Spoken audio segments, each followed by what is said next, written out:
भगवान कभी नहीं कहता कि मैं ब्राह्मण को मिलूंगा कि क्षत्रिय को मिलूंगा कि वैश्य को मिलूंगा कि शूद्र को मिलूंगा। भगवान तो कहता है कि दिल लगा लो, मैं उसको मिल जाऊंगा। कोई समाज कभी कमजोर नहीं होता। ये हमारी दृष्टि का भेद है कि हम उसको कमजोर समझते हैं, हमारी दृष्टि का भेद है कि हम उसको नीचा समझते हैं। भगवान शंकर की दृष्टि में कोई कमजोर नहीं। सबसे पहले देवादिदेव महादेव पशुपतिनाथ का दर्शन एक धोबी को हुआ, और धोबी ने देखा कि यहां पर कुछ प्रतिबिंब है, ऐसा लग रहा है कि ये मूर्ति जैसा। बेचारा वो सहज सरल, उसको क्या मालूम, वो तो अपनी मस्ती में कपड़ा धोता, अपना काम करता, उसको कोई मतलब नहीं।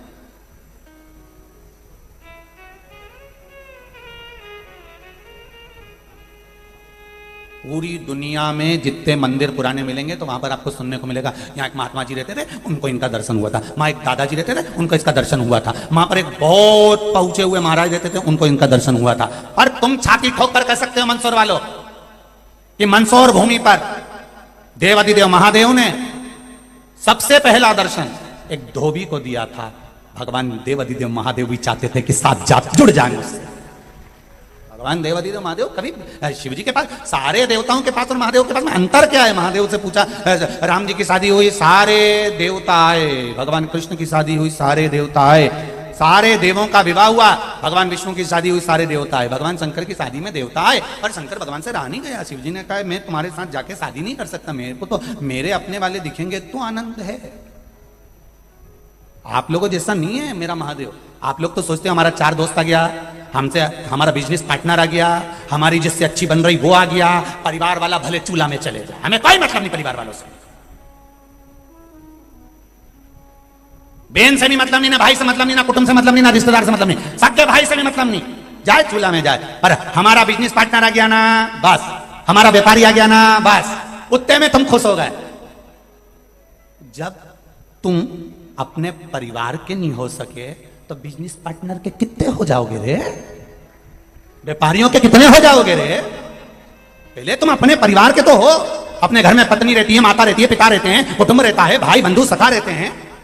नहीं, उन्होंने हमारा 50,000 रुपए खा लिया, उन्होंने हमारा 25,000 रुपए खा लिया। अरे एक बार मन में विचार कर, भाई 50,000 खा गया, 25,000 खा गया, 1 लाख खा गया, 2 लाख खा गया। ये सोच, अगर 50,000, 1 लाख, 2 लाख कहीं व्यापार में लगाया होता और वहां घाटा लग गया होता तो तू उसका प्राण खाता? रोज फोन लगाता कि मेरे पैसे वापिस कर, और लगा के देख, छाती पे चढ़कर बोल दे नहीं दूंगा, जा कर ले जो बन जा। क्या कर लोगे? तेरा चेक लगा दूंगा, लगा दे जा, वो भी नहीं डरे।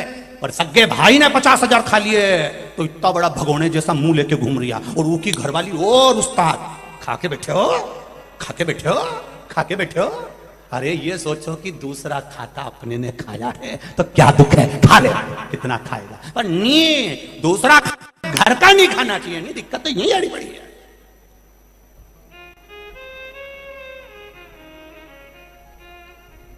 दूसरा खा ले तो दिक्कत यही आड़ी पड़ी है।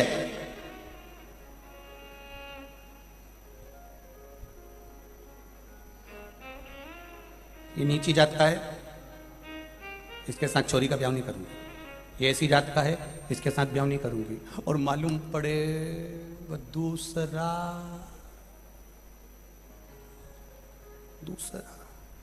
फिर क्या करोगे?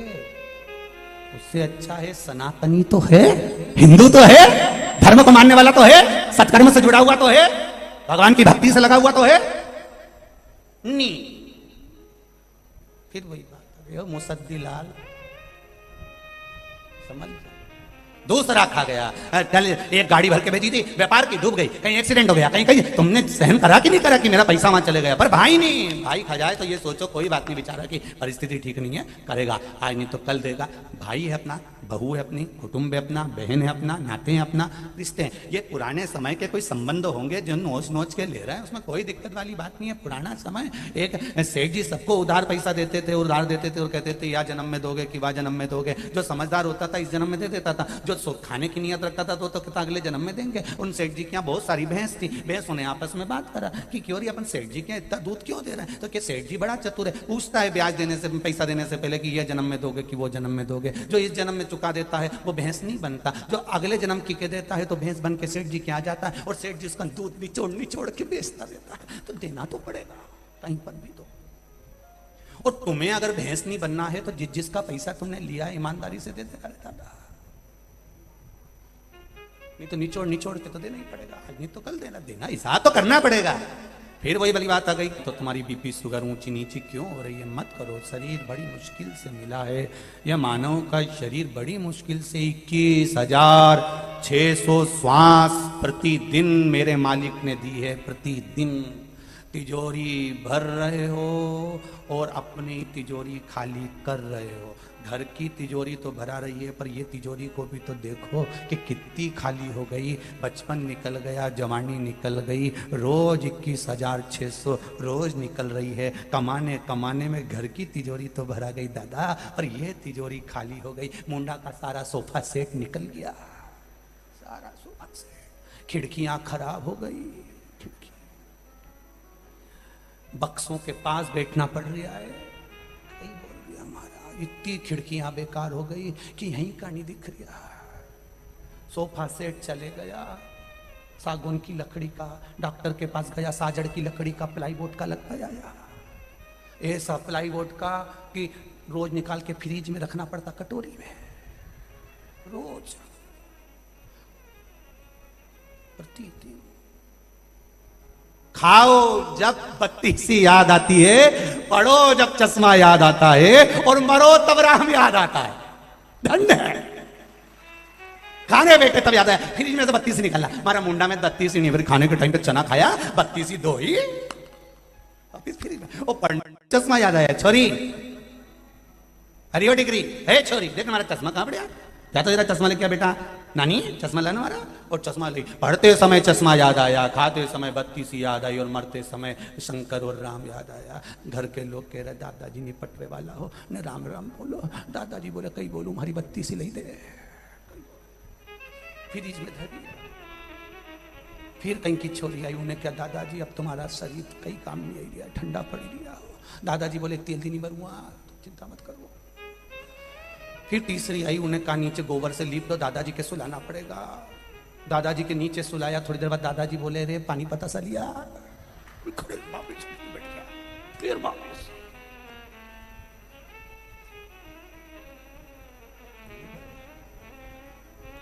अंत समय प्रभु आना पड़ेगा, वचन दिया तो निभाना पड़ेगा। आए ना आए प्रभु कुटुंब कबीरा, अंत समय प्रभु आना पड़ेगा। भगवान की भक्ति अविरल भक्ति है, अविरल भक्ति। ब्रह्मा जी कह रहे तुम्हारे पिता कौन? मेरे पिता शिव लिंगायत आकृति में प्रकट हो गए। ब्रह्मा जी ने कहा इनका चरण कहाँ, शीश कहाँ? भगवान विष्णु चरण ढूंढने जा रहे हैं, भगवान ब्रह्मा शीश ढूंढने जा रहे हैं। भगवान विष्णु ने आकर कह दिया कि मुझे चरण नहीं मिला। सत्य एक बार बोलना पड़ता है, और वो भगवान विष्णु ने कह दिया। इसलिए स्कंद पुराण से सत्यनारायण भगवान की कथा निकली है।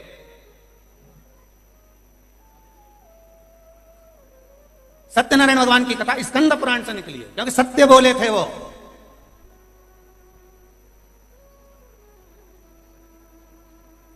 अब आज का जमाना में तो सब झूठा नंबर 1 का। बैठे दुकान पे, व्यापारी का फोन आ गया, कहाँ हो सेठ जी? घर पे। कहाँ बैठा था? दुकान पे। झूठ झूठ, इतना संसार में झूठ। एक गुरुजी के पास एक चेला पहुंचा, गुरुजी मुझे तुम्हारा फोटो चाहिए। गुरुजी ने कहा मतलब मेरा फोटो का कहीं करेगा तो? नहीं गुरुजी तुम्हारा फोटो दे दो, मेरे को जरूरी चाहिए। कहाँ लगाएगा? तो कि दुकान में लगाऊंगा। गुरुजी खुश हो गए, मेरा चेला कितना जोरदार, मेरा फोटो दुकान में लगाएगा। फिर गुरुजी ने पूछा दुकान में क्यों लगाना चाहता है? गुरुजी व्यापारी आते हैं, बार बार कसम खाना पड़ती है, तो तुम्हारी खजौआ। गुरुजी बोले आग लगा, मारी कसम, एक फोटो मत देना इसको, एक फोटो नहीं। गुरुजी ने कह दिया उस दिन से हमारी सेल्फी कोई नहीं लेगा, कोई फोटो नहीं। अब कसम खाए झूठी तो कई मतलब का जीवन, क्या मतलब? कहा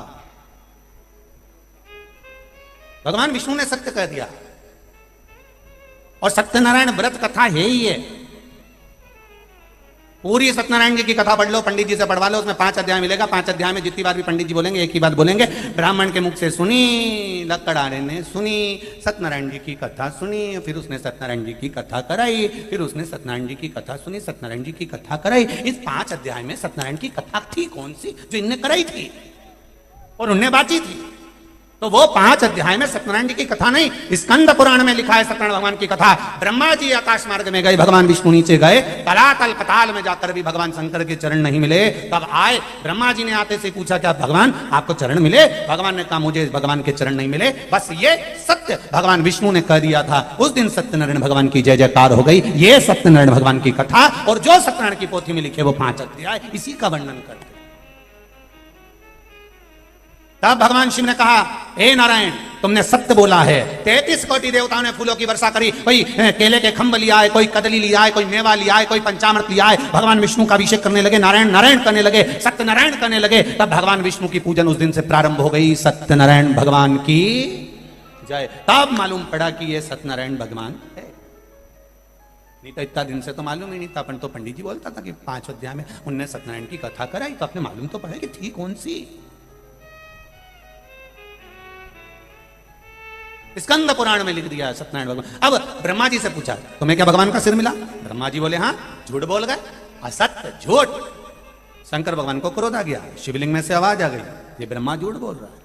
ना मानो तो केतकी के फूल से पूछो, केतकी के फूल ने भी झूठ बोल दिया। शिव जी ने कहा केतकी सुन, मेरे ऊपर बेकार से बेकार फूल चढ़ जाएगा, कांटा भी मैं अपने सिर पर चढ़ा लूंगा, पर तेरे में कितनी भी सुगंध हो, तू कितना भी सुंदर हो केतकी के फूल, तो मुझ पर कभी नहीं चढ़ेगा। अगर भूल से केतकी का फूल शंकर को कोई चढ़ाएगा तो 1000 गौ हत्या के बराबर दोष लग जाएगा। उस दिन से केतकी का फूल शिव जी पे नहीं चढ़ा। केतकी ने कहा गौ माता से पूछ रहा, गाय ने कहा ब्रह्मा जी को सिर मिल गया।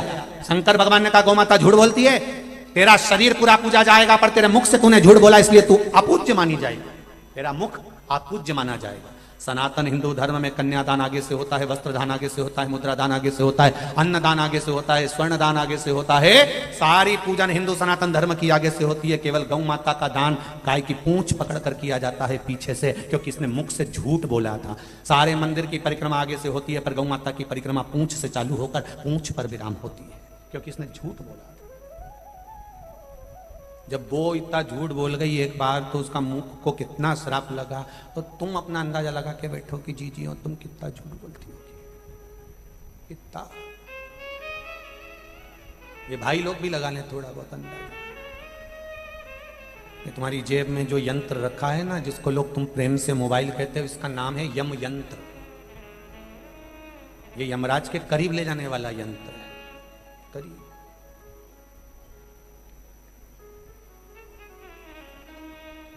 देवताओं को भी टेंशन हो गया था, इतनी कथा भागवत हो रही है तो सबकी सब मर मर के बेकुंठ आ रहे हैं, नरक कैसे जाएंगे ये। तो भगवान ने कहा चिंता मत करो, नीचे पृथ्वी पर एक व्यक्ति की बुद्धि बिगाड़ दी है, उसने एक यंत्र बना लिया है, वो दिन भर उस पर 24 घंटे झूठ बोलेगा।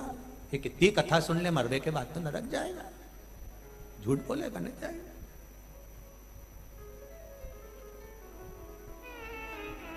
कितनी समझदारी रखी।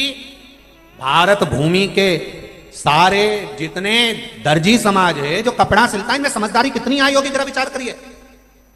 कपड़ा बनाया, शर्ट बनाई, कुर्ता बनाया, कमीज बनाई और जेब ऊपर लगाई, वो भी उल्टे हाथ पर, क्योंकि दर्जियों को भी मालूम था दिल यही होता है, तो गौमुखी माला इसी में रखना जो दिल के करीब में रहे। पर उसको क्या मालूम था ये मोबाइल फंसा लेगा। दर्जियों ने जेब तो सही लगाई दिल के पास लेफ्ट में, पर उसको मालूम था, उसने तो इसलिए लगाई कि गौमुखी माला कहीं नहीं रखे, तो माला को अपनी जेब में रख लेना तो दिल के पास रहेगी। उसको क्या मालूम था कि मोबाइल को दिल के पास रखेगा ना, माला तो जेब में पटक लेगा, नहीं घर में पटकी रहेगी, गौमुखी में टंगी रहेगी खील पर, खूटी पर। उसको क्या मालूम था। उसने जेब इसलिए लगाई कि इस माला को, भगवान की बेलपत्र को, इस प्रसाद को अपनी इस जेब में रखना, दिल के पास, अपने इस हृदय के पास। जब प्रसाद दिल के पास होगा, माला दिल के पास होगी, तो फिर चिंता मत करना, अंत समय में वो परमात्मा मिल ही जाएगा, ये निश्चित है। पर क्या पता कौन ने अकल दे दी इनके कि मोबाइल यहाँ रखो। अच्छा, मोबाइल वाले भी कहते हैं मोबाइल यहाँ मत रखो, वाइब्रेट करता है, वाइब्रेट करते अटक मटक आ जाए तो मत कहना था। इनके डराया भी सही बेचारा मोबाइल वालों ने कि ऊपर क्यों डरे, पर नहीं सुधरे कहीं कहीं का। तो इतना चतुर, इन्हें तो डोरी मोरी बांध के नहीं लटक ले, करे करे तो वाइब्रेट करे। और एक दिन फिर पत्नी से बोला महाराज छाती में दर्द हो रहा है। पत्नी ले गई वहां हॉस्पिटल और डॉक्टर ने कहा अब समय आ गया है। तो इन्हें करा क्या, कुछ ना खाते थे ना पीते, कहीं नहीं, मोबाइल ऊपर रखते थे। सबको दिल से लगाया पर भगवान को दिल से नहीं लगा सका। अगर एक बार मेरे महादेव को दिल से लगा लेता तो संसार अपने आप तेरा हो जाता। तुझे किसी को लगाना नहीं, महादेव नहीं लगता है। श्राप दे दिया, गौ माता को भी तेरा मुख अपूज्य होगा। केतकी के पुष्प को भी श्राप दिया। ब्रह्मा जी फिर झूठ बोले तो शंकर भगवान ने अपने पैर के नख को तोड़कर काल भैरव प्रकट करा। काल भैरव ने नख तोड़कर ब्रह्मा जी के सिर को काट दिया। ब्रह्मा जी का सिर कटा, लुढ़कता गया तो ब्रह्मा जी के रक्त से कर्मनाशा नदी प्रकट हो गई। भारत की भूमि पर उत्तर प्रदेश में यह कर्मनाशा नदी आज भी है, जिस पर यूपी गवर्नमेंट ने बड़े बड़े होर्डिंग लगा कर रखे हैं कि इसमें हाथ ना धोएं, इसमें पांव ना धोएं, इसका स्पर्श ना करें। यह कर्मनाशा है। कर्मनाशा नदी ब्रह्मा जी के रक्त से प्रकट हुई है। यह कर्मनाशा है। अगर इसका स्पर्श भी हो जाएगा, इस पानी को अगर शरीर से लग जाएगा तो तुम्हारे 7 पीढ़ी में जो कर्म किया होगा, जो श्रेष्ठ कर्म किया होगा, वो सब नष्ट हो जाएगा। इसलिए बहुत विद्वान जो होते हैं वो कर्मनाशा के जल का छींटा भी नहीं लगने देते। भगवान विष्णु ने कहा ये शीश कटा है ब्रह्मा जी का, इसका क्या करें प्रभु, आप क्षमा कर दो। शंकर तो कर्पूर गौरम करुणावतारम है, शिव तो सहज है, बिल्कुल सरल। सारे देवताओं में केवल एक देव ही है, महादेव, जो इतने सरल है, जिनको वीआईपी चीज कुछ भी नहीं चाहिए। आप देखना अंदाजा लगा के लिए, इनको ना पीताम्बर, ना सोना, ना चांदी, ना हीरा, ना पन्ना, इनके तो एक बेलपत्र ले ही जाओ, चढ़ा दो। वो भी नहीं हो, मंदिर की उठा लो, धो लो, चढ़ा दो, पानी चढ़ा दो, धतूरा चढ़ा दो। ये भी नहीं हो तो 3 बार ताली बजा दो। ये भी नहीं हो तो मुंडा से बम बम बोले बोल दो। ये भी नहीं हो तो जाता जाता शिखर का दर्शन कर लो। ये भी नहीं हो तो जहां शंकर का मंदिर है उसके सामने से निकल कर जाओ और शिव को थोड़ी सी स्माइल करते चले जाओ, तो भी जगत का कल्याण निश्चित है। इतना सरल और क्या चाहिए बताओ।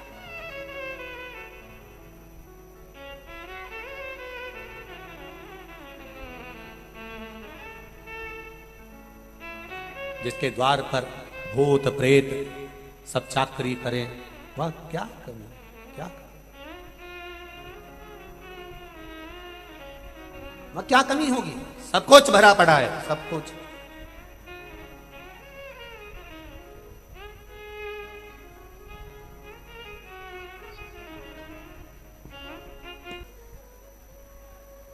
नवरात्र के व्रत में क्या खाना चाहिए और क्या नहीं खाना चाहिए?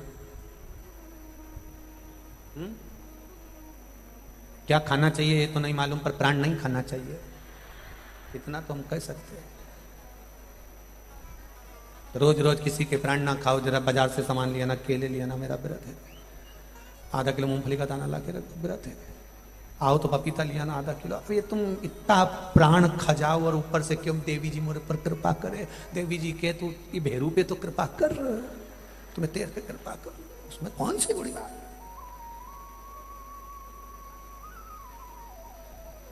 प्रार्थना में बल होता है। आप दिल से करी हुई प्रार्थना कभी निष्फल नहीं होती। एक पत्र आया, देखिए आप, पत्र बहुत सारे हैं पर सबको बांचना और सबको बोलना। बहुत सारे पत्रों का भाव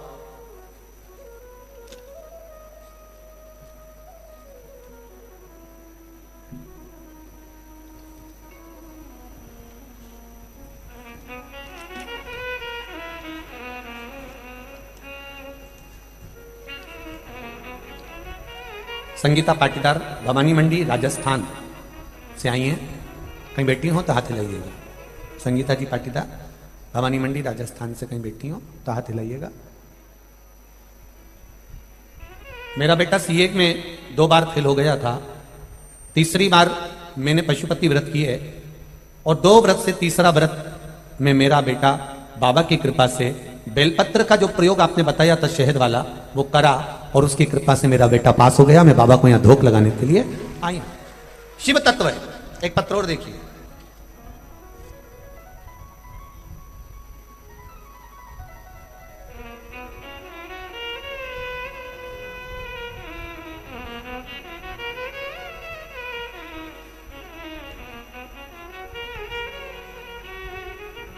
काजल गोस्वामी निवासी कुकड़ेश्वर जिला नीमच श्री सहस्त्रेश्वर मुकेश्वर महादेव की पावन नगरी से आई हूं। कहीं बैठी हो तो हाथ हिलाइएगा। श्री शिवाय नमस्ते गुरुदेव। भोलेनाथ की कृपा क्या होती है गुरुदेव, मैं क्या वर्णन करूं। एक लोटे जल का महत्व क्या है ये बाबा देवादिदेव महादेव ही जानते हैं और उनके भक्त जानते हैं। मेरी मौसी लक्ष्मीबाई कुकड़ेश्वर के कान में बहुत बड़ी गठान हो गई थी। सभी डॉक्टरों को दिखा लिया था, ऑपरेशन का कह रहे थे और गठान जांच के लिए जाना थी। गुरुदेव बाबा की कृपा से किसी ने कहा कि ऑपरेशन करने से पहले एक बार शंकर भगवान पर जल चढ़ाएं और एक लोटा जल चढ़ाकर बेलपत्री लाकर उनको खिलाना प्रारंभ करें। शिवजी पर विश्वास करा, एक लोटा जल चढ़ाते बेलपत्र लाकर खिलाना चालू करा। मात्र 15 दिन में 15 दिन होने के बाद जांच कराई गई और बाबा की कृपा ऐसी हुई कि 15 दिन के अंदर गठान गल चुकी थी, गठान नहीं थी और जांच में आ गया कि गठान नहीं। ये शिव है। ओ घड़ी एक पत्र और देखिए, बड़ा बड़े पत्र बहुत सुंदर सुंदर है साहब।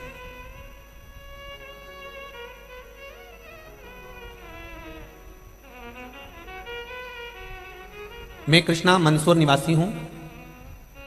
कृष्णा मंदसौर से कहीं बैठी हो तो हाथ हिलाइएगा। आपका ये वाला पत्र है। मैं 3 बार पशुपति व्रत कर चुकी हूं। हर व्रत में जो बाबा से मांगा वो बाबा ने दिया। बाबा ने कोई कमी नहीं छोड़ी गुरुदेव। मैंने जो जो मांगा देवादिदेव महादेव ने दिया। थोड़ा समय जरूर लगा पर मेरे बाबा ने मेरी झोली खुशियों से भर दी। मेरी बेटी जो कि कई सालों से सरकारी नौकरी के लिए एग्जाम दे रही थी, उसका नहीं हो रहा था। बहुत प्रयास करा, हर एग्जाम में पीछे रह जाती, सिलेक्शन नहीं होता। अगला जब सरकारी नौकरी के लिए एग्जाम दिया, शहद का बेलपत्र बाबा शंकर को चढ़ाकर भेजा और बाबा की कृपा से उसकी सरकारी नौकरी लग गई। इसलिए मैं बाबा को धन्यवाद देने के लिए गुरुदेव भोलेनाथ की महिमा का क्या वर्णन करूं। मैं मंदसौर में रहती हूं। मेरी तबीयत खराब हुई, बड़े पिताजी की तबीयत का गड़बड़ हुआ और मंदसौर से अहमदाबाद ले गए। रास्ते में उनके हालत गंभीर हो गई और डॉक्टर ने जब ले जाकर कहा तो उन्होंने कहा इनको लाने से कोई फायदा नहीं था, अब इनमें कुछ भी नहीं है। हालत खराब हो गई।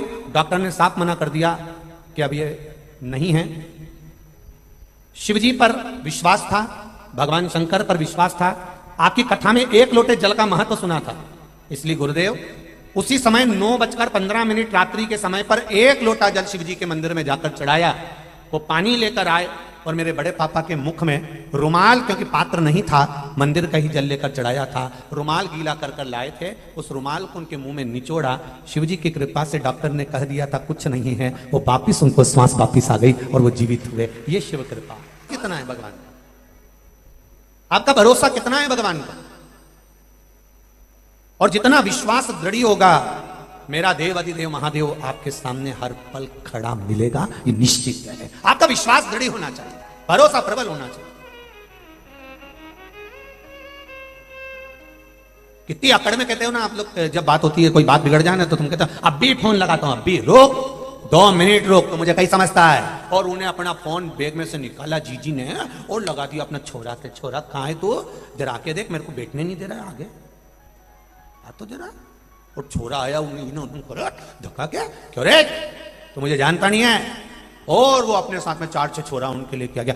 जरा सी देर लगती है और तुम अकड़ में कह देते हो मैं अभी फोन लगाऊंगा, अभी 2 मिनट लगे और अभी बुलाऊं, देख तो मुझे समझता क्या, मैं अभी बुलाऊं तो मुझे कैसा समझता है, क्या समझता है। और 2 मिनट फोन लगाया और आया तो किसी ने कहा जैसे हम फोन निकाल के और तुरंत लगाएं और हमारा छोरा और परिवार वाले आ जाते हैं तो क्या शंकर जी भी ऐसे आ जाते हैं। तो हमने कहा बस तुम जोरदार तरीके से एक बार मन से, तुम्हें फोन लगाने की भी जरूरत नहीं, सिम रखने की भी जरूरत नहीं, मोबाइल रखने की भी जरूरत नहीं, केवल दिल से कह दो श्री शिवाय नमस्तुभ्यम, आ गए। डायरेक्ट आता है, डायरेक्ट। बस कहना पड़ेगा दिल से, हृदय से, चित्त से, मन से, भाव से कहना पड़ेगा। और कहोगे तो वो आएगा जरूर, ये निश्चित है, पहुंचेगा जरूर।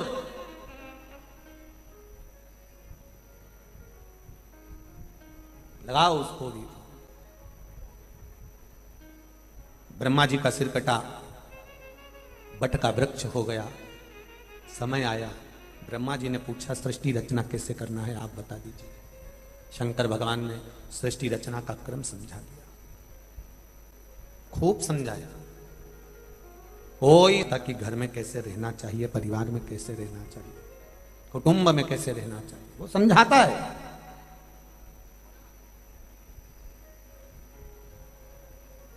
जितने लोग कथा सुनने आए हैं, आस्था चैनल पर जितने लोग सुन रहे हैं, फेसबुक यूट्यूब पर जितने लोग सुन रहे हैं, और इस कॉलेज ग्राउंड में जितने लोग कथा सुन रहे हैं, मंदसौर की पावन धरा पर एक ध्यान लगा कर रखना अपनी जिंदगी में कि शिव महापुराण की कथा में नहीं गए हो, एक कार्ड बनता है, जिस कार्ड को अपने पास रखो तो किसी किसी के पास वो कार्ड रहता है कि रेल का पैसा भी नहीं लगता, बस का पैसा भी नहीं लगता, फ्री में सफर हो जाता है, खाने का सामान भी कार्ड दिखा दो तो आ जाता। ये कार्ड देख ले, बस वाला पूछे क्यों बैठ गए, टिकट कहाँ है, क्योंकि कार्ड देख ले, कार्ड दिखाया बस का सफर हो गया, कार्ड दिखाया रेल का सफर हो गया, कार्ड दिखाया सामान मिल गया। वो कार्ड एक बार बनवा लो कि एक बार शिव महापुराण 7 दिन की जहां हो रही हो वहां बैठ कर सुन लो, एक कार्ड बन जाएगा। वो कार्ड ऊपर तक काम आएगा, कोई नहीं पूछेगा तुमसे कि तुम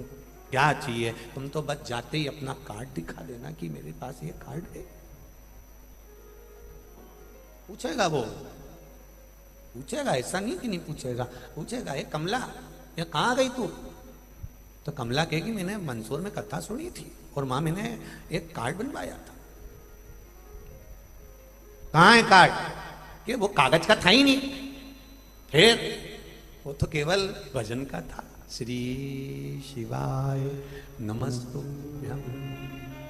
इस कार्ड का नंबर ही है ये, बस जहां तुमने बताया तो चित्रगुप्त महाराज और धर्मराज यमराज भी कह देंगे इसको रोकना नहीं, ये कमला बाई है और ये नीचे मंदसौर में कथा सुन के आई है, इससे भिड़ना मती और कुछ बोलना मती। वैसे भी मंदसौर वालों से भिड़ना मती, कमला बाई है ठीक है, जाने दो ऊपर, इनसे मत भिड़ना। यहाँ शंकर भगवान पशुपतिनाथ स्वयं जब एक धोबी को दर्शन दे सकते हैं तो ये मंदसौर की धरा हल्की पुल्की नहीं है, यहाँ सब शिवमय है, सब शंकर है। यहाँ पशुपतिनाथ अगर एक मंदसौर के एक धोबी को भी दर्शन दे सकते हैं तो ये साधारण धरा नहीं है, कंकर शंकर की भूमि है, यह कोई सहज नहीं है।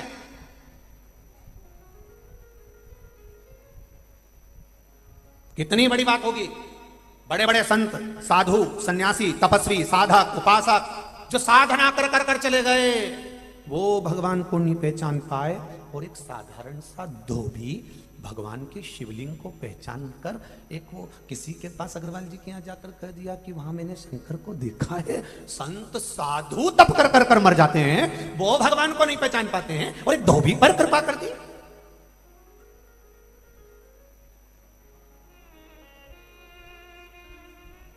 और जाति का लेवल लगाकर हमने नीचा ऊंचा कर दिया, ये धोबी है, ये है, ये वो है। नहीं, जब मेरे शंकर के यहां भेद नहीं, शंकर भगवान ने कहा ये भले धोबी हो पर शिव का दर्शन इसको प्रथम हुआ है। जहां संत साधु सन्यासी तपस्वी साधक उपासक सब हल्के रह गए, वहां धोबी के सामने प्रकट हो गए।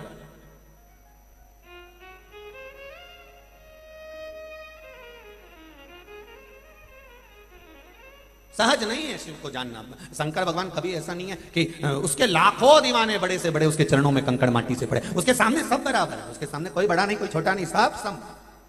रहता ही शमशान में, उसका नाम है शमशान, सबकी शान सम है, उसी का नाम सम शान है। अमीर भी जाता है तो बांस पर, गरीब भी जाता है तो बांस पर, अमीर भी जाता है तो घास पर, गरीब भी जाता है तो घास पर, वहां सबकी शान सम है, इसलिए उसका नाम सम शान है। बहुत सबका ध्यान रखता है, कोई बड़ा नहीं कोई छोटा नहीं। उसके पास पहुंचे और राख का ढेर बन गए। उसने कहा अकड़ में मत रहना, अकड़ में मत रहना। वो कहता है, समझाता है, मेरे पास रहना। एक अकड़ आई थी वो भीम को, कितना अकड़ता था, कितना, हर बात में भगवान कृष्ण के सामने अकड़ के खड़ा हो जाता था। तुम मुझे जानते नहीं हो, ये कौरवों को तुम्हें एक गदा से मसल दूंगा।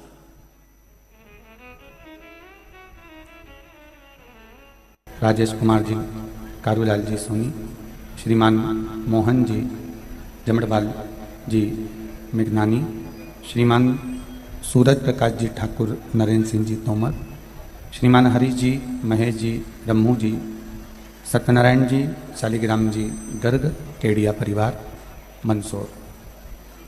इस कथा के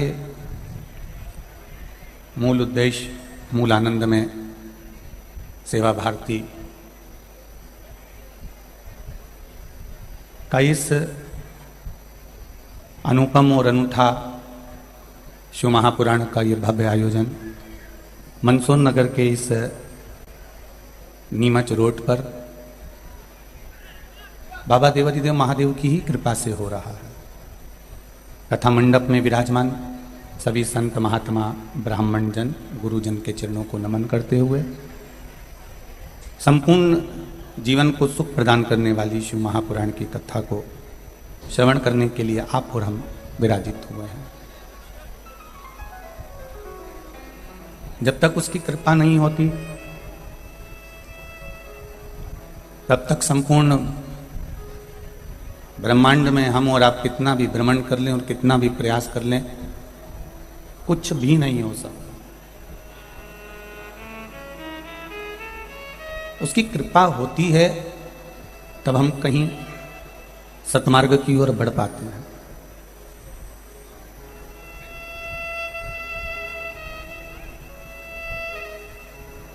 और ये उसी की कृपा है जो मंदसौर नगर में कितने दिनों से कितने समय से आस लगाकर मंदसौर के आसपास के लोग और मंदसौर के आसपास में और मंदसौर में ना जाने कितने भक्त तब से भगवान शिव पशुपतिनाथ भगवान का स्मरण कर रहे हैं और बाबा से विनती करी होगी तब जाकर ये शिव महापुराण की कथा नवरात्रे में शिव और शक्ति के पावन आनंद में प्राप्त हुई है।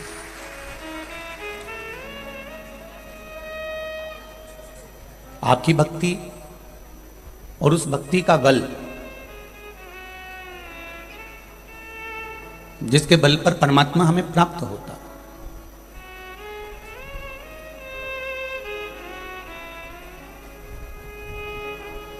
आज किसी एक माता जी ने प्रश्न किया था, पत्र जहां हम लोग रुके हैं वहां रखा है। उन्होंने लिखा था कि गुरुजी हम कितने साल से सोच रहे, 3 साल हो गए सोचते सोचते, पर अब 2022 में ये कथा मिली। भगवान इतनी देरी में क्यों देता है? जरा हम मांगे और भगवान को तुरंत दे देना चाहिए। तो देखो डॉक्टर के पास तो इलाज तो है। तुमने कहा मेरा पेट दुख रहा है और डॉक्टर दवाई दे देगा और पेट दर्द बंद हो जाएगा, पर डॉक्टर को मालूम तो पड़े कि पेट क्यों दुख रहा है। तुम्हारा सिर दुखा और तुमको दवाई दे दी तो डॉक्टर को मालूम ही तो पड़ना चाहिए कि सिर क्यों दुख रहा है। तुम्हारा हाथ दुखा और डॉक्टर ने दवाई दे दी तो डॉक्टर को मालूम भी तो पड़े कि हाथ क्यों दुखा है। आखिर शरीर में इतना कष्ट हो क्यों रहा है ये डॉक्टर को भी तो मालूम होना चाहिए। तो डॉक्टर दवाई देने से पहले जांच करवाता है। जाओ जरा तुम्हारी ब्लड की जांच करवाओ, शुगर की जांच करवाओ, बीपी की जांच करवाओ, जाओ जरा।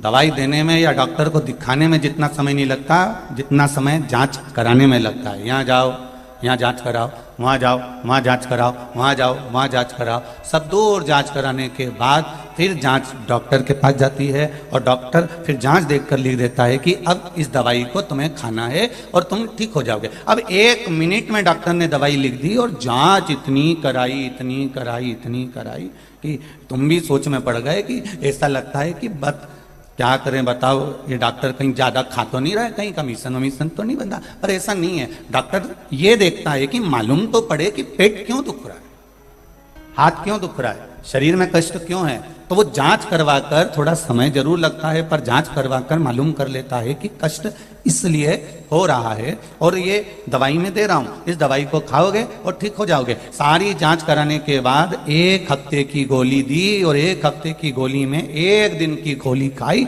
और तुम एकदम तन्नाट हो गए, एकदम बढ़िया हो गए बस गोली खाते ही। उसी तरह आपने कहा कि हम 4 साल से भगवान को जल चढ़ा रहे हैं, 3 साल से भगवान को जल चढ़ा रहे हैं, हम रोज भगवान जी से कह रहे हैं कि भगवान कथा कराओ, मंदसौर में कथा कराओ, मंदसौर में कथा कराओ। तो इतने साल के बाद भगवान ने कथा क्यों दी? तो उसका कारण है, इतने दिन से वो मंदसौर की जांच कर रहा था। इतने दिन से वो मंदसौर की जांच कर रहा था और जांच करने के बाद फिर उसने सोचा कि अब दवाई देना जरूरी है। तब उसने फिर दवाई दी और फिर उसने ये कथा दी और उसकी कृपा बिना नहीं हो सकता, इसलिए उसने करुणा कर कर मंदसौर वालों को दी है। ये मंदसौर वालों का भाग्य है, ये सौभाग्य है। वो करे जांच।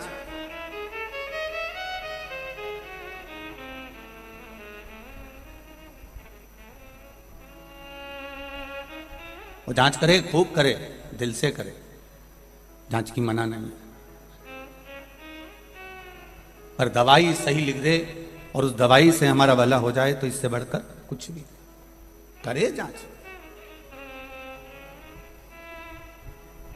हम जाएं परमात्मा के मंदिर पर, हम जाएं एक लोटा जल चढ़ाने के लिए, हम जाएं भगवान के द्वार पर उसके द्वार जाने पर हमें किसी के द्वार जाने की जरूरत नहीं पड़े तो समझ लो कि हम देवाधिदेव महादेव के द्वार गए हैं कि अब हमें कहीं नहीं जाना पड़ेगा, अब हमें किसी के द्वार नहीं जाना पड़ेगा। पहले भी कथा में कहा, आज फिर कहते हैं, सारे देव देते हैं पल्ला झाड़ कर और मेरा महादेव देता है छप्पर फाड़ कर। मेरा महादेव कभी देने में कमी नहीं रखता, उसकी जो आनंद है, उसका जो सुख है, वो कभी कमी नहीं आने देता। वो तो देता है तो छप्पर फाड़ कर देता है, छप्पर फाड़ कर।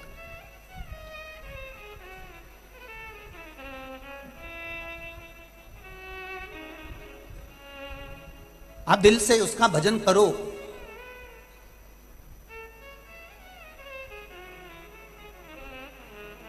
आप जिस दिल से उसका स्मरण करो। जब एक अवस्था होती है, बचपन, जवानी, अधेड़ी, एक अवस्था है जिसमें आपको अपना घर भी संभालना पड़ेगा, परिवार भी संभालना पड़ेगा, कुटुंब भी संभालना पड़ेगा, नाते रिश्ते भी संभालना पड़ेंगे। पर एक अवस्था ऐसी आती है कि गवर्नमेंट भी रिटायर कर देती है और कहती है अब अपने घर जाओ ना, ढोलक मंजीरा बजाओ।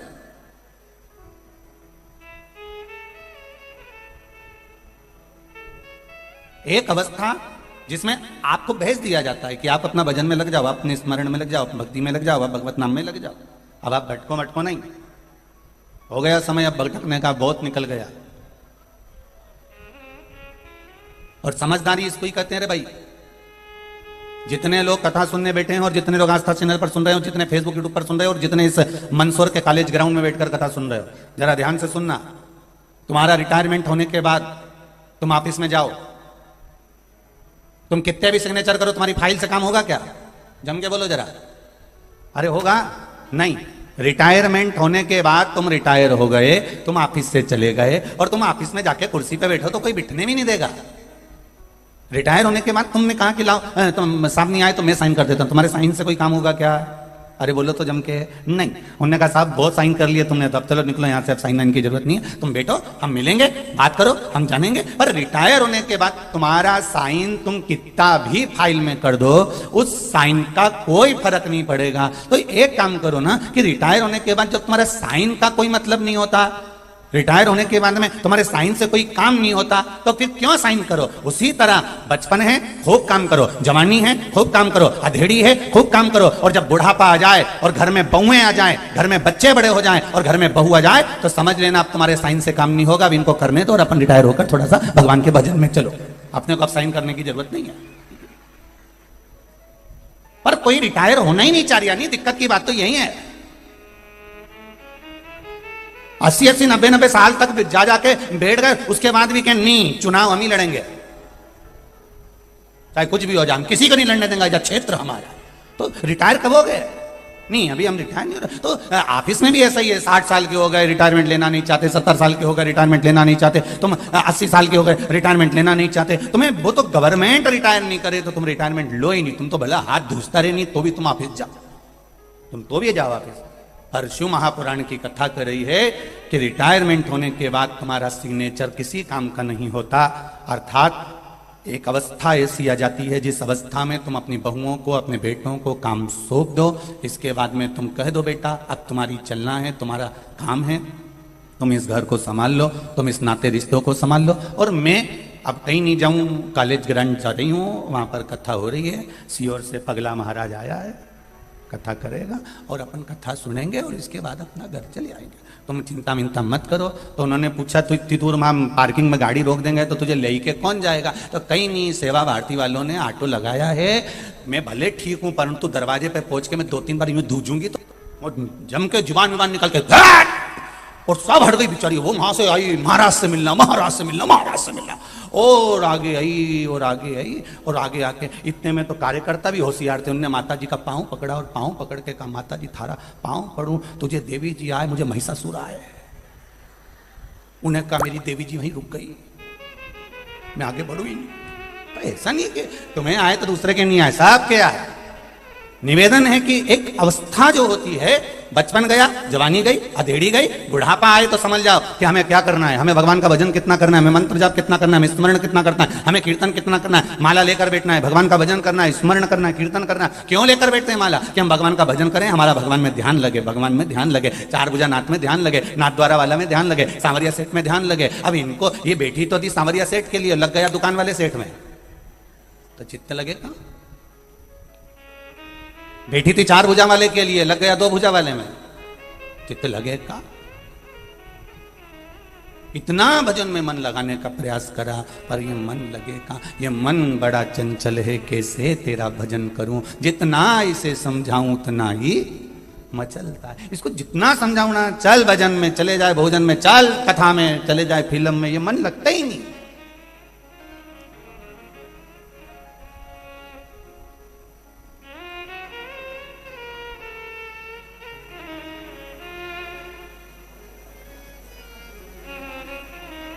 कोई कह रहा था गुरुजी, सेवा भारती वालों ने 3 टेंट, 2 टेंट के पंडाल, 3 पंडाल, 2 टेंट के पंडाल सब लगाए और पहले दिन ये सब फुल हो गए। इतनी भीड़। हमने कहा भीड़ से मतलब नहीं होना चाहिए, कथा में भीड़ तो इकट्ठी हो जाती है, भीड़ बढ़ाने से नहीं, भीड़ तो अभी भी इन्होंने एक टेंट लगाया, अभी भी जितने तुम अंदर बैठे हो उतने टेंटों के बाहर खड़े हैं, और जितने टेंटों के बाहर हैं उससे ज्यादा रोड पर चलने में लगे हुए हैं, इधर से उधर से दोनों साइड से। आप बड़े बड़े डॉक्टर को चेक करा सकते हैं कि पहले मेरे गर्भाशय में गांठ थी और बाद में गर्भाशय से गांठ गायब हो गई, उसकी रिपोर्ट मैंने पीछे डॉक्टरों की लगाई है। ये डॉक्टरों की रिपोर्ट है, जिसको आप देख सकते हैं टीवी पर भी और यहां पर बैठे हुए सभी भक्त भी। ये पूरी जांचें आपने लगाई। श्री शिवाय। अब ठीक है बाबू, आराम तो है पक्का, बस बाबा की कृपा बनी रहे। श्री शिवाय नमस्तुभ्यम। बैठिए। हर हर महादेव। एक लोटा जल, एक बेलपत्र और एक जरा सा शिवजी पे चढ़ा हुआ जल का महत्व क्या है, कभी अपनी जिंदगी में उसको ग्रहण कर कर देखना। पीछे जितने लोग खड़े हैं उनसे निवेदन है, आप लोग जहां जगह मिलती जाए वहां बैठते जाओ। टेंट में अगर जगह नहीं है तो टेंट के बाहर जमीन पर भी बैठोगे तो कंकर शंकर है, आप चिंता ना करिए, बैठ जाइए। बस अपने जीवन का एक आनंद, आपके जीवन का एक सुख, एक आनंद वो प्राप्त होना चाहिए। क्यों जा रहे हैं हम शिव जी के मंदिर, क्यों जल चढ़ा रहे हैं भगवान शंकर के मंदिर में, क्यों बेलपत्र चढ़ा रहे हैं हम शिव मंदिर में? पहले लोग शंकर भगवान को बेलपत्र चढ़ाकर आते थे, वो बेलपत्र निर्माल्य में उठ जाती थी, नदियों में जाकर विसर्जन हो जाती थी। अब किसी शिव मंदिर के पुजारी जी से, पंडित जी से पूछा जाए क्या बेलपत्र आपको शंकर मंदिर में बची हुई मिलती है, तो पुजारी जी कहते हैं हम तो लोगों से कहते हैं एक तो पड़ी रहने दो, वो भी उठा कर ले जाओ।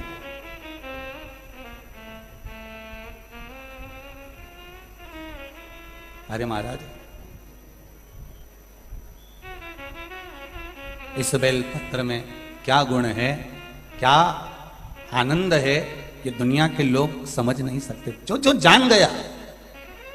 और आपसे भी इस व्यासपीठ से कहते हैं, अगर शुगर ऊपर नीचे हो रही है, बहुत शुगर है, हाई पर जा रही है, लो पर जा रही है, उसको डॉक्टर भी कह रहे हैं कि इसका कंट्रोल करना, और इंजेक्शन ले रहे हो, दवाइयां ले रहे हो, रोज प्रतिदिन इंसुलिन लेना पड़ रहा है, तो मेरा निवेदन है एक बेलपत्र खाना प्रारंभ करो। और अगर बेलपत्र खाने से मुंह में छार छार हो जाए, छाले पड़ जाए, तो आप उसको शिव जी पे चढ़ी हुई बेलपत्र कुंदकेश्वर महादेव के नाम से लाओ, सुखाओ, पीसो और चुटकी भर प्रतिदिन खाना चालू करो। 4-5 दिन खाकर देखना और शुगर की जांच करवा कर देखना लेवल में आई कि नहीं आई। अभी तो हम मंदसौर में ही हैं, कहीं गए भी नहीं है, यही है तो लेवल में आई कि ना आई। कोई साधारण नहीं कुंदकेश्वर महादेव का नाम, कोई साधारण नहीं शिव महापुराण की कथा जो आप इतने तपोल भर से श्रवण कर रहे हो। इतना दूर दूर से आकर कहाँ गाड़ियां रोकना और कहाँ से पैदल चलकर यहाँ तक आना, उसके बाद भी धूप में खड़े रहना, बैठना, अपने आनंद के साथ कथा का रसतत्व ग्रहण करना बड़ा कठिन है साहब। दुनिया के लोग कहते हैं हम नवरात्रि में नंगे पैर चलते हैं, कोई कहता है हम व्रत रखते हैं, कोई कहता है हम ये करते हैं, कोई कहता है हम वो करते हैं। आप भी अपनी छाती ठोक कर कह सकते हो कि हम भी 3 घंटे तप करते हैं शिव महापुराण की कथा सुनने के लिए। हम भी जाते हैं यहाँ से बहुत दूर कथा सुनने के लिए, धूप में बैठते चलते और कथा का रसतत्व ग्रहण करते हैं।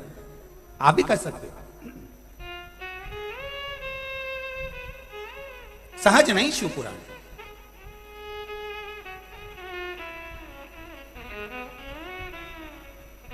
आप जो समर्पित कर रहे हो,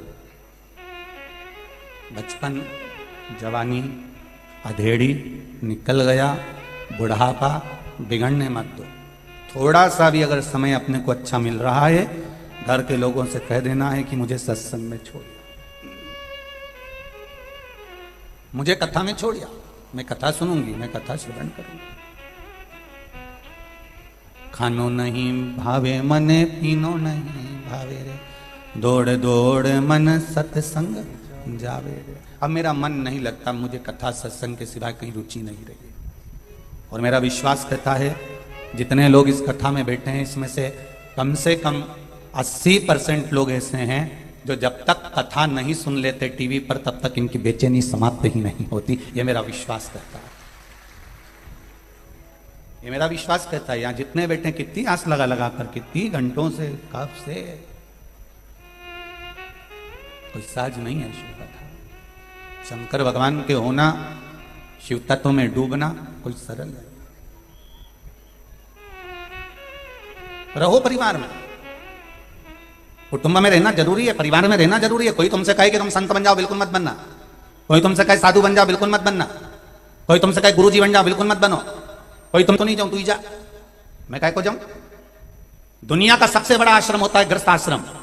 घर के अंदर रहिए, परिवार में रहिए, कुटुंब में रहिए, और अपने परिवार में, घर में रहकर अपने परिवार को श्रेष्ठ संस्कार दीजिए। नर्मदा और गंगा के घाट पर बैठकर तो कोई भी तप कर सकता है। सबसे बड़ा तप होता है कि घर में रहो, इधर से बहू दो शब्द कह रही है, इधर से बेटा चिल्ला रहा है, इधर से पोता चिल्ला रहा है, इधर से पत्नी कुछ बोल रही है, इधर से पति कुछ बोल रहा है। 4 दिन ननंद आई तो वो कुछ कहकर चली गई, इधर से सास चिल्ला रही है, इधर से कुटुंब वाले चिल्ला रहे हैं, कहीं इधर इसका टेंशन, कहीं उसका टेंशन। घर में रहकर, गंगा के घाट पर कौन सा टेंशन है? पड़े रहो, 2 रोटी खाते रहो, ने माला जपते रहो, ने गंगा की डुबकी लगाते रहो, तुम्हें कौन सा टेंशन? बाहर जाकर तो कोई भी तप कर सकता है, गंगा के घाट पर बैठकर तो कोई भी साधना कर सकता है, नर्मदा के घाट बैठकर तो कोई भी भजन कर सकता है। पर घर में रहकर परिवार वाले टांग खींचे, पांव खींचे, बोले, अपशब्द बोले, और उस बीच में तुम भगवान की पूजन, सेवा, भजन और शिव महापुराण की कथा सुनकर बताओ, तब लगे कि संत का जीवन इसको कहते हैं। कोई ऐसा ही जीवन हो गया? कोई जीवन ऐसे ही हो गया क्या? कितना तपबल है, कितना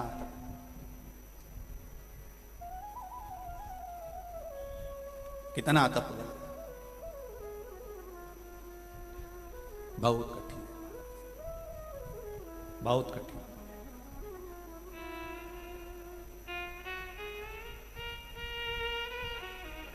संत, साधु, गुरु, ये सब बनना एक अपनी जगह पर श्रेष्ठ है, पर सबसे बड़ा आश्रम गृहस्थाश्रम है। परिवार में रहिए, कुटुंब में रहिए, और अपने परिवार को संस्कारवान बनाने का प्रयास करिए।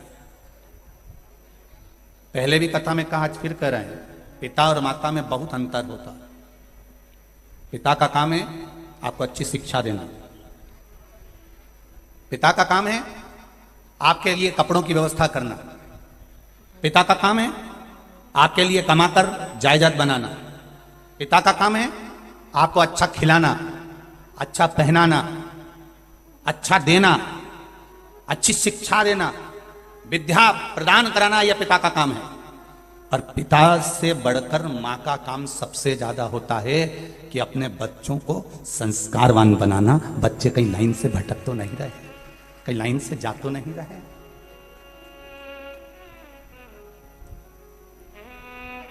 एक मां बेटी के व्यवहार से पहचान जाती है कि बेटी किधर जा रही है।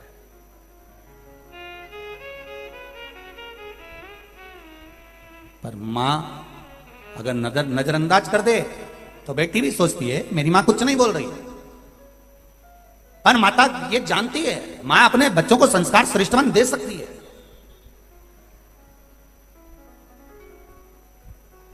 वो समझा सकती है, वो कह सकती है। जब जब बेटा और बेटी में अभिमान आए, अहंकार आए, तो मां एक के सामने खड़ी होकर कह दे कि अभिमान किस चीज का कर रहे हो? तुम्हारे पिता के पास में जायदाद है तो गाड़ी का अहंकार कर रहे हो? मां अपने संबोधन में कह देती है टेंशन मत लेना, 25 लाख की गाड़ी में घूमने वाला भी एक दिन 25 रुपए के लोटे में भराकर हरिद्वार पहुंच जाता है, और 25 लाख की गाड़ी घर में पड़ी रह जाती है। क्या करोगे उस गाड़ी का?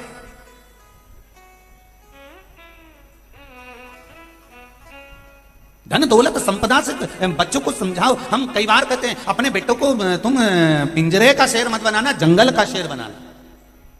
पिंजरे का शेर बनाने का प्रयास मत करो बच्चों को, बड़ा कठिन है जंगल के शेर में और पिंजरे के शेर में। बच्चों को कह दिया अपने यहाँ पर इतना धन है, मेरे पास में बहुत प्रॉपर्टी है, एक प्लाट वहां पड़ा हुआ है, एक प्लाट वहां पड़ा हुआ है। अपने बच्चों को बता दिया यहाँ प्लाट, वहां प्लाट, यहाँ मकान, वहां दुकान, ये है धन है, बैंक में पैसा पड़ा है, इतना रुपया पड़ा है, उससे 5 लाख लेना है, उससे 2।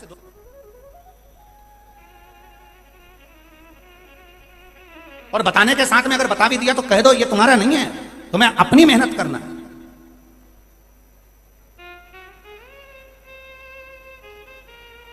सर्कस में शेर आते थे, जब सर्कस में शेर आए तो गवर्नमेंट ने ध्यान दिया, और गवर्नमेंट ने ध्यान दिया तो वन विभाग वालों ने ध्यान देकर कहा कि ये सर्कस में शेर वेर नहीं आना चाहिए, पशु पक्षी बिल्कुल नहीं होना चाहिए, सारे शेर हटाओ।